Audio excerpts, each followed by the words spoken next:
আগের মতো শাসন পাওয়া যায় না।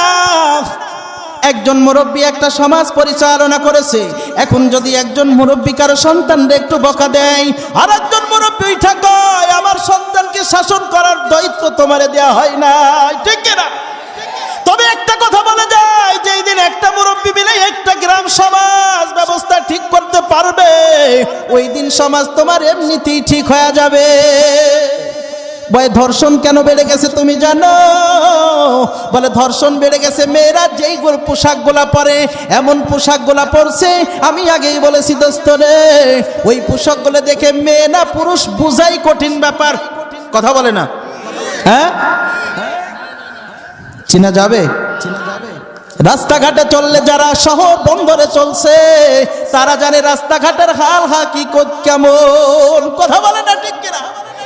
অথচ যে আল্লাহ তাআলা আমাদেরকে দুনিয়ার ভিতরে এমন একজন নবীর উম্মত হিসেবে বানাইছেন, যেই নবীর উম্মত হওয়ার জন্য নবীরা পর্যন্ত আফসোস করেছে। সুবহানাল্লাহ কন্যা। আমার আল্লাহ পাক রব্বুল আলামিন বলেন, ওয়া মা আরসালনাকা ইল্লা রাহমাতাল লিল আলামিন। আল্লাহু আকবার। আমার আল্লাহ পাক রব্বুল আলামিন আমার নবীকে সারা পৃথিবীর রহমত হিসাবে পাঠাইছে। সুবহানাল্লাহ। সেই নবীর দিক নির্দেশনা আমরা মানি না, সেই নবীর ওই ইতিহাসগুলো আমরা ভালো করে পড়ি না। পড়ি কোনগুলা? বলে ওই উপন্যাসের বইগুলা পড়ে মজা পাই। কথা বলে না, ঠিক কি? তবে একটা কথা নওজোয়ান যুবক তোমাদেরকে বলে যাই, ও যুবক তুমি শুনে নাও, এই জীবনটা বেশি দিনের নয়। তুমি কয় দিনের বাহাদুরি থাকবা? কথা বলেন না কেন? একদিন তোমার যৌবন ফুরাবে, সাদের এই দেহে কাফন জড়াবে। কথা বলে না, ঠিক কিনা? একদিন তোমার যৌবন ফুরাবে, সাদের এই দেহে কাফন জড়াবে, সেদিন তোমার নয় বেশি দূর, মরণ যেদিন তোমায় ডাকবে। ঠিক কিনা? এই যে নওজোয়ান যুবক, তুমি কি মনেছো আমার 90 বছর বয়স না হওয়া পর্যন্ত আল্লাহ ডাক দিবে না? কথা বলেন না। হিসাব করে দেখলাম সারা বাংলার জমিনে বিভিন্ন জায়গায় আল্লাহ তাআলা নিয়ে যায়, তবে যত জায়গায় দেখলাম মুরব্বির চাইতে নওজোয়ান যুবকরা বেশি মারা যায়। কথা বলেন না, ঠিক কিনা? যত জায়গায় দেখলাম। তবে তুমি কি মনে করেছো তোমার বয়স হলে তুমি সংশোধন হয়ে যাবা? তুমি কি গ্যারান্টি আছো যে তোমার বয়স শেষ পর্যন্ত তুমি 90 পর্যন্ত পৌঁছাবা? গ্যারান্টি আছে না? একটা উদাহরণ দিয়ে যাই, মাইকেল জ্যাকসন 150 বছর বাঁচার লক্ষ্যে সামনে অগ্রসর হচ্ছিলেন। কত বছর? সঙ্গে করে ডাক্তার সহ সঙ্গে নিয়ে বেড়াইতেন। যেই বিছানায় ঘুমাইতেন ওই বিছানার ভিতরে অক্সিজেন বিছানা দিয়া ঘুমাইতেন। খাবারগুলো পরীক্ষা নিরীক্ষা ছাড়া খাইতেন না। কারোর সাথে মুসাফা করতে হলে হাতে গ্লাভস ছাড়া মুসাফা করতেন না, ঠিক কিনা? দেখছেন না? নওজোয়ান যুবকরা ভালো চিনে ওকে। কিন্তু দোস্ত শুনিয়ে নাও, যেই দিন মরণের ডাক চলে আসবে ওই দিন তোমার অক্সিজেনের বিছানা তোমার কোনো কাজ করবে না। কথা বলেন না? 12 জন ডাক্তার সঙ্গে করে রাখছে, ওই 12 জন ডাক্তার তোমার কোনো কাজে আসবে না। 150 বছর বাঁচার সামনে লক্ষ্যে আগাইছে, কোটি কোটি টাকা খরচ করেছেন, কিন্তু 50 বছর বয়স যখন হয়েছে তখনই মরণের ডাক চলে আসছে। কত বছর? মাইক কি ঠিক হবে না? এটাই শেষ। কত বছর বয়সে চলে গেছে? 50 বছর। বাঁচার লক্ষ্য ছিল কত বছর? 150 বছর। বাঁচছে কয় বছর? 50 বছর। তাহলে এখান থেকে তো বোঝা যায় যে আমরা সাধারণ মানুষ অত কোটি কোটি টাকা খরচ করে ডাক্তার রাখতে পারবো না, অক্সিজেনের বিছানা রাখতে পারবো না। অতএব অতদিন বাঁচার যখন নিশ্চয়তা নাই, অতএব যখন থেকে আমার বিবেক বুদ্ধি হয়েছে তখন থেকেই পরিবর্তন হয়ে যেতে হবে। ঠিক কিনা বলেন না? অতএব সময় বেশি দেন নাই। নওজোয়ান যুবকরা তো প্রেমের পাগল হয়ে গেছে। কথা বলেন না কেন? হ্যাঁ, এই এমন একটা ব্যাধি এই পরকীয়া। এই ব্যাধির কারণে বহু মানুষ বিষ খায়া মরছে। কি খায়া? গলায় দড়ি দিয়া মরছে। কি দিয়া? বাপ মার সাথে খারাপ ব্যবহার করে, কি করে? কথা বলে না, কি করে? মায়ের সাথে খারাপ ব্যবহার করে, বাপের থেকে জোর করে টাকা নেয় ফোন কেনার জন্য, গাড়ি কেনার জন্য। কথা বলেন না কেন? এত কিছু করে, আসলে কি তার ভিতরে শান্তি আছে? কি বলেন আপনারা? প্রেমের বিষে ধরছে গো আহারে, কি করিবে যাই তার গো বিষে পরাণ যায়, প্রেমের বিষে প্রাণ হারায় রে। ঠিক না? প্রেমের বিষে ধরছে গো আহারে, কি করিবে যাই তার গো বিষে পরাণ যায়, প্রেমের বিষে প্রাণ হারায় রে। লাইলির প্রেমে পাগল গো হইয়া মজনু গেল পাগল হইয়ার বিষে পরাণ যায়, প্রেমের বিষে প্রাণ হারায় রে। ঠিক কিনা? ও দোস্ত, কত মানুষ জোড়াই জোড়াই নাকি গলায় দড়ি। খবরদার ইফটিজিং এর ভিতরে জড়িয়ে যাইও না। ঠিক কিনা? ওই অ্যাসেটের পানিটা লইয়া কারোর মেয়ের মুখের উপরে মাইরো না। ওই রাস্তাঘাটে যাই বেয়াদবি করবে না। ও যুবক, তুমি জানো না তোমার যৌবনের দাম কত? তুমি কি মনে করেছো হুজুররা ইফটিজিং করে না? হুজুররা ভিতরে যৌবন নেই? কি বলেন না? কথা বলেন না? হাজারো উলামা ইকরামদের যৌবন আরো বেশি। তুমি তো রাস্তাঘাটে খোয়াইছো, হুজুররা রাস্তাঘাটে খোয়ায় না। কথা বলেন না? ঠিক কিনা? এই জন্য সাবধান হয়ে যাও। কোনো মেয়ে যদি পছন্দ হয়ে যায়, তোমার বাবাকে বলে দেবা, গার্জেনকে বলে দেবা, খবরটা দিয়ে দেবা। যদি পরিবেশটা অনুকূলে থাকে তোমাদের বিবাহ হয়ে যাবে। আর যদি পরিবেশ অনুকূলে না থাকে, মুরব্বীদের কথার বাইরে গেলে অশান্তি আর অশান্তি। ঠিক কিনা? তবে স্পষ্ট ভাষায় বলে যায়, যত জায়গায় দেখছি ওই প্রেমের টানে যারা বিবাহ করছে, কোনো শান্তি নাই, শান্তি নাই। ঠিক কিনা? মুরব্বীদের কথা শুনে যারা সামনে অগ্রসর হয়, তাদের ভিতরেই শান্তি। কারণ বাবা কোনোদিন তোমার খারাপ চাই না। বাবা মার চাইতে দুনিয়ায় মহাব্বতের কেউ নাই, কেউ নাই, কেউ না। দুনিয়ার ভিতরে স্বার্থ ছাড়া যদি তোমার কেউ ভালোবেসে থাকে, সেটা তোমার মা বাবা। কথা বলে না? ওর স্বার্থ ছাড়া বন্ধু বান্ধব কেউ কাছে আসে না। অতএব হেলাই খেলাই যদি কেটে যায় দিন, অবশেষে পাবে তুমি ব্যথা সীমাহীন। কি পাবে? জন্মের পরে কেটেছো তুমি, হেসেছে ভুবন, এমন জীবন করিও গঠন, মরণে হাসিবে তুমি, কাঁদিবে ভুবন। ঠিক কিনা? অতএব সাবধান, এমন জীবন গঠন করিও না।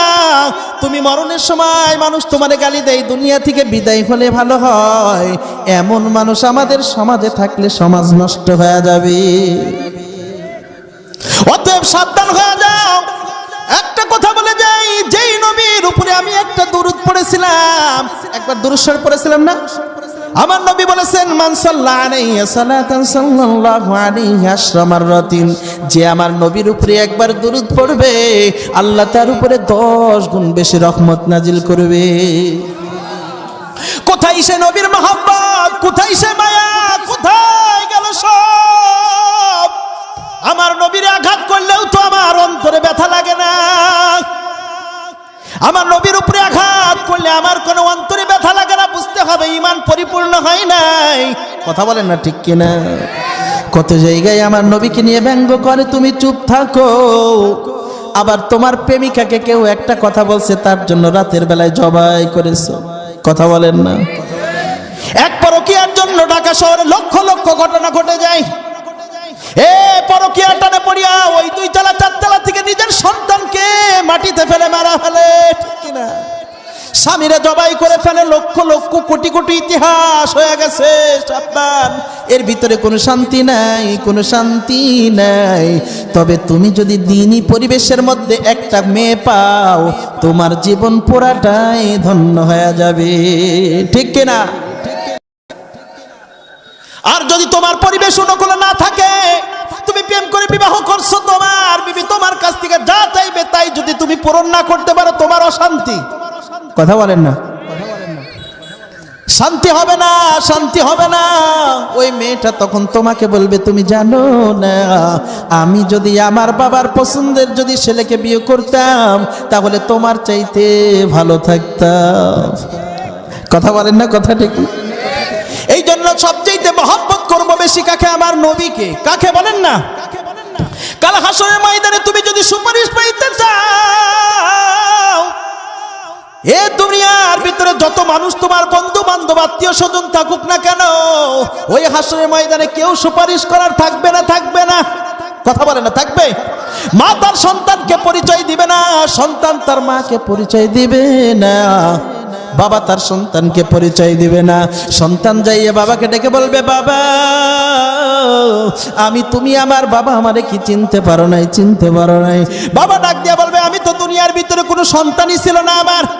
মারা যাইয়া বলবে, মা তুমি তো আমার মা, আমারে চেনো, আজকে বড় বিপদে পড়ে গেছি, আমারে বাঁচাও।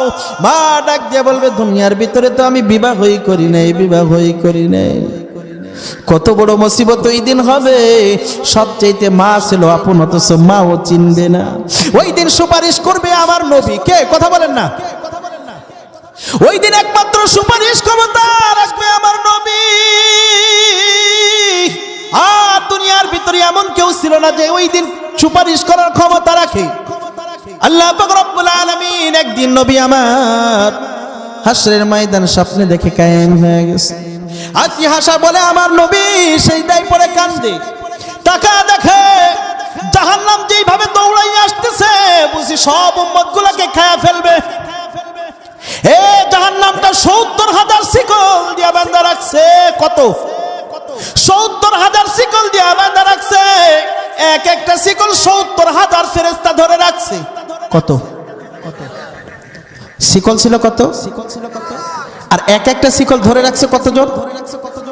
এক একটা শিকল ৭০,০০০ ফেরেশতা ধরে রাখছে। তবু জাহান্নাম আঁকড়াইতে পারে না। জাহান্নাম সামনের দিকে দৌড়ায়। আমার নবী তাকা দেখে যেইভাবে জাহান্নাম দৌড়াই আসে, ওই বুঝি জাহান্নাম আমার সব উম্মতগুলোকে খেয়ে ফেলবে। নবী সিজদায় পড়ে গেছে, আল্লাহকে ডেকে বলে, আল্লাহ আমার একটা উম্মত যদি জাহান্নামের মধ্যে যায়, আমি মুহাম্মদ তোমার জান্নাতে ডুব দিব না, দিব না। সুবহানাল্লাহ। আল্লাহ পাক রব্বুল আলামিন ডাক দিয়া বলবেন, ও জিবরাইল যাও যাও, আমার নবীর কাছে যাইয়া দেখো, আমার নবী আমার জন্য কান্দে, আমার কাছে কান্নাকাটি করতেছে। আমার নবীর চোখের পানি আমি সহ্য করতে পারি না। আমার নবীকে যাইয়া এই গ্লাসের পানিটা দিবা। আমার নবীকে বলবা এই গ্লাসের পানিটা যেন ওই জাহান্নামের দিকে নিক্ষেপ করে দেয়। জিবরাইল আমিন একটা দৌড় দিয়া, জিবরাইল আমিন একটা দৌড় দিয়া নবীর কাছে চলে আসছে। নবী সিজদায় পড়ে কাঁদে। আল্লাহু আকবার। জিবরাইল আমিন আয়েশা ডাক দিয়া বলেন, ইয়া রাসূলুল্লাহ, ইয়া হাবিবাল্লাহ, সিজদায় থেকে মাথা উঠান, এই যে গ্লাসের পানিটা লন, এই গ্লাসের পানিটা জাহান্নামের দিকে নিক্ষেপ করে দেন, জাহান্নাম পিছনের দিকে দৌড়াইবে। সুবহানাল্লাহ। মায়া নবী সিজদায় থেকে উঠিয়া ওই গ্লাসের পানিটা লইয়া জাহান্নামের দিকে নিক্ষেপ করে দিয়েছে, জাহান্নাম পিছনের দিকে দৌড়াই। সুবহানাল্লাহ। জিবরাইল আমিনকে ডাক দিয়া বলেন, ভাই জিবরাইল, বলো তুমি যেই পানিটা দিলে আমি জাহান্নামের দিকে নিক্ষেপ করার সঙ্গে সঙ্গে জাহান্নাম পিছনের দিকে দৌড়াই, বলো তুমি কি কুদরতি কারিশমার পানি দিলে, নাকি হাউজে কাউসারের পানি, নাকি জমজমের পানি, নাকি এটা কোন কুদরতি কারিশমার পানি বলো? জিবরাইল আমিন ডাক দেয়া বলে, নবী গো, এটা কোন কুদরতি কারিশমার পানি না, এটা হাউজে কাউসারের পানি না। এটা দুনিয়ার ভিতরে আপনার উম্মত, যেই উম্মত গুলো জাহান্নামের ভয়ে ক্রন্দন করেছিল, যেই চোখ দিয়া বেগানা নারী দেখে নাই, যেই চোখ দিয়া মোবাইলের ভিতরে খারাপ দৃশ্য, অশ্লীল দৃশ্যগুলো দেখে নাই, ওই সমস্ত মুরব্বীদের চোখের পানি, ওই সমস্ত নওজোয়ান যুবকদের চোখের পানি, যারা দুনিয়ার ভিতরে মাহফিল দিত গানের কাছে যায় নাই, যারা ৫ ওয়াক্ত নামাজের সময় মসজিদে চলে আসছে গানের কাছে যায় নাই, বেগানা নারীর দিকে তাকায় নাই, অশ্লীল ছবিগুলা মনের ভিতরে দেখে নাই এরা জাহান্নামের ভয়ে কেঁদেছিল। এই পানিগুলো আল্লাহ পাক রব্বুল আলামিন জমিনে পড়তে দেয় নাই, এই পানিগুলো সংরক্ষণ করে রেখেছিল। এই পানিগুলো কোনো কুদরতে কারিশমার পানি না, এই পানিটা হলো আপনার উম্মতের চোখের পানি। সুবহানাল্লাহ। এই জন্য আপনি মনে করেন যারা চোখের পানি ফেলাইছে, অনেকে আবার হাসে, বলে ও কাঁদে। কথা বলেন না কেন? তুমি জানো না ওর বুক ফেটে কান্না আসে জাহান্নামের ভয়ে। বলে জাহান্নামের কি ভয় তুমি জানো? বলে জাহান্নামের খাবার কি হবে? বলে পূজা রক্ত। কত ভয়ঙ্কর পানি! বলে টকবগে ফুটন্ত পানি দিবে, তুমি যদি পিপাসার্ত হয়ে পানি চাও, ওই পানিটা তুমি গলার ভিতরে দিলে তোমার পুরা শরীর ভুনা মাংস হয়ে যাবে। কোরআনে বলছে তুমি যদি কিছু খাইতে চাও, তোমার জাক্কুম ফল দিবে। কি ফল? তুমি ক্ষুধার কারণে একটা কামড় দিয়ে একটা গিলতে যাবে, তোমার গলার কাছে বাইধা যাবে, তুমি ফালাইতেও পারবা না, গিলতেও পারবা না, এত পরিমাণ কাটা।